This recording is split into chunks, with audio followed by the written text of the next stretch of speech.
Ertalabdan ishga ketayotgan ering ayoli dedi: "Mendagi o'zgarishni xohlagan barcha salbiy sifatlarni yozib bersangiz.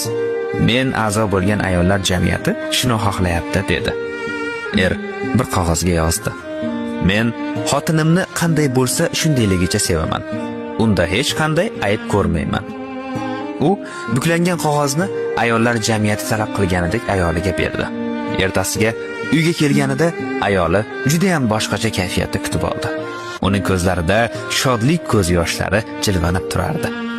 U eriga dedi: "Bu men uchun kutilmagan yangilik bo'ldi. Ayniqsa bu maqtov yozilgan maktubni ko'pchilikning orasida ochganim hammasidan zo'r bo'ldi."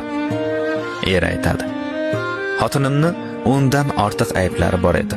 Ammo men shuni bildimki, bu ayblarni aytgan bilan hech qachon hech qanday muolaja qilib bo'lmas ekan. Qizig'i shuki, uning ayoli 70% ga o'zgargandi. Negaligini bilasizmi?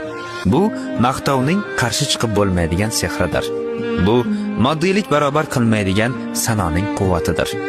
Ayblarni aytish nafrat, adovat va sarkashlikni paydo qiladi. Maqtov esa muhabbat va surur paydo qiladi."